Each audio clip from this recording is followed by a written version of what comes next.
ধুবড়ী জেলার সব জায়গা শুধু জলজীবন মিশন প্রকল্প, প্রতিটি গ্রামে স্থাপিত হয়েছে বিশুদ্ধ পানীয় জল সরবরাহ প্রকল্প। কিন্তু বাস্তবে সবই যেন উবে গেছে, কারণ কোনো প্রকল্পই সক্রিয় হয়ে উঠতে পারেনি। কাজ শুরু করেই দায় সেরেছেন সংশ্লিষ্ট ঠিকাদাররা। এরকম একটি প্রকল্প ধুবড়ীর শৌলমারি প্রথম খণ্ড গ্রামের জলজীবন মিশন প্রকল্প। ৩ বছরেও প্রকল্পের কাজ সম্পূর্ণ হয়নি। এ নিয়ে আমাদের গোলকগঞ্জের প্রতিনিধি প্রদীপ সেনের একটি রিপোর্ট। আমি রয়েছি ধুবড়ী জেলার শোলমারি প্রথম খণ্ড গ্রামে। এই প্রথম খণ্ড গ্রামে এখানে ৩ বছর আগে এখানে স্থাপন করা হয়েছিল জল জীবন মিশন মিশনের অধীনে একটা প্রকল্পের কাম ৩ বছর হয়ে গেল। এখন অবধি কিন্তু এমন করে আরম্ভ করে দিয়ে দায়িত্ব শেষ করেছে দায়িত্বে থাকা ঠিকাদার। এখনো অবধি যেটা মানে পানি রাখার, যেটা জল রাখার যেটা ট্যাঙ্কির কাম এখনো আরম্ভই হয়নি, এমনি পড়ে আছে। শুধু মানে এই যে চারদিকে যেটা ওয়ালটা সম্পূর্ণ করেছে, এখনো ফিল্টারের বক্সও এখনো সম্পূর্ণ হয়নি। গ্রামে গঞ্জে যে বিশুদ্ধ পানীয় জলের জন্য যেগুলো এই ব্যবস্থা করেছে, এটা যথেষ্ট আদরণীয় পদক্ষেপ। কিন্তু বাস্তব কিন্তু সেটা মানে সম্পূর্ণ হয়ে উঠছে না। শুধু খালি প্রকল্প কাজগুলো আরম্ভ করে দিয়ে দায়িত্ব শেষ করেছে বিভাগীয়, মানে যে মন্ত্রী হোক বা বিভাগীয় কোনো কর্তারা হোক। শুধু এমন করে আরম্ভ করে দেওয়া, কিন্তু গ্রামে গঞ্জে মানুষগুলো বিশুদ্ধ পানীয় জলের যথেষ্ট অভাবে ভুগছে। এখানে আমি অনেক স্থানীয় যে লোকেরা আছে, লোকেদের কাছ থেকে এই যে শোলমারি গ্রামের জলের অবস্থা সম্পর্কে আর এটার প্রয়োজনীয় অবস্থা সম্পর্কে একটু জানার চেষ্টা করব।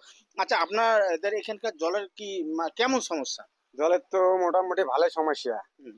তোমার এই কামটা স্টার্ট করছে 2022। হুম। আর কামটা মোটামুটি অমনেই চলি আছে, 25 অব্দি হয়ে গেল।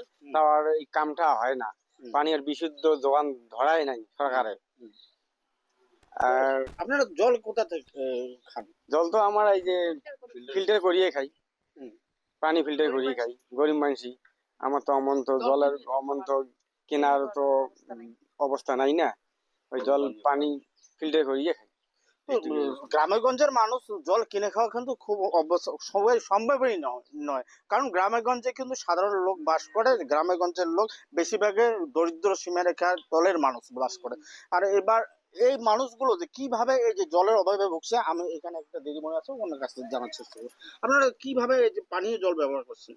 কোথা আমরা থেকে কলের পাচ্ছেন? জল কলের জল খাইতে ওই যে সেই একদম আইরন ওলে জল খাওয়া না যায়, খালি শুধু ভাড়াটা বান্ধা যায়, তার বাইরে কিন্তু কিছু করা যায় না। তো ফিল্টার করে রান্না বাড়া করি, খাওয়া জলের সেই সমস্যা। কিন্তু ওই গাই খোদ একটা সাপ্লাই আছে, ওটা কিনে স্টার্টিং আছে, ওটা থেকে জল আনি খাওয়ার চেষ্টা করি। কেনার মতো তো আর এও নাই, ওটা কিনা যে আনি, যেটা যখন জল দেয় তখন কাজে নিয়ে আসি। অনেক দূর করা হয়। তো এখানে যে যখন মোটামুটি 3 এটা বছর জল সাপ্লাই হলে আমার আর কি ভালো হবেই, তাড়াতাড়ি যাতে আমার কামটা করি দেয়, জলটা যাতে আবার টক করে পাই। তো এখানে তো 3 বছর হয়ে গেল, এখনো হচ্ছে না। এখনো তো আবার এটা তো হয় নাই, কিন্তু এর আগে তো একবার নিউজ লেপ করছে, তথাপি হলো কি হয় নাই। সরকারের কাছে যেছে কি না যায় এটা তো আমরা জানি না।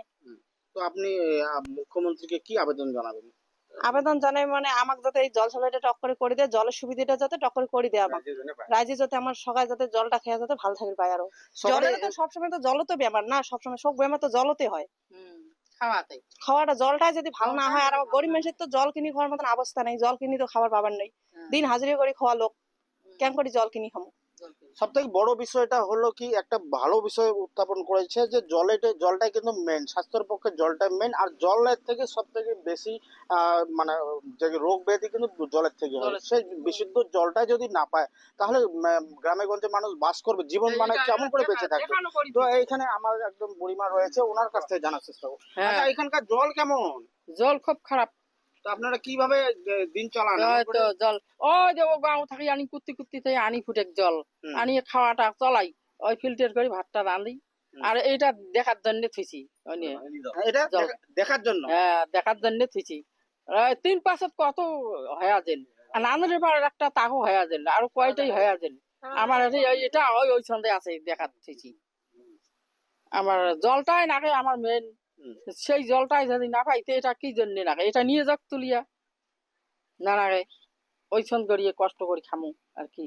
এই হয়েছে গ্রামে এখানকার মানে গ্রামের আবেগ, সাধারণ মানুষের আবেগ, যে এটা কি দেখানোর জন্য এটা এখানে স্থাপন করা হয়েছে। আর যদি দেখানোর জন্য স্থাপন না না করে 3 বছর হয়ে গেলে এখন অব্দি আধা কাম পর্যন্ত সম্পূর্ণ হয়নি। এখনো বৈদ্যুতিক যে সংযোগ, বৈদ্যুতিক সংযোগ পর্যন্ত এখনো করতে পারেনি। মেশিন তো অনেক দূরের কথা, এখনো পানির ট্যাঙ্কি হয়ে ওঠেনি। তো এখানে যে অভিযোগ তুলছে এটা শুধু দেখানোর জন্য, সেটা কি রাজনৈতিক মনে হয়, মানে রাজনৈতিক একটা মুনাফা লুটার হয়তো সরকারের এটা কোনো ফন্দি হতে পারে। শোলমারি গ্রাম থেকে আমি Pradip Kumar Sen, NK TV Bangla, north east, Golganj.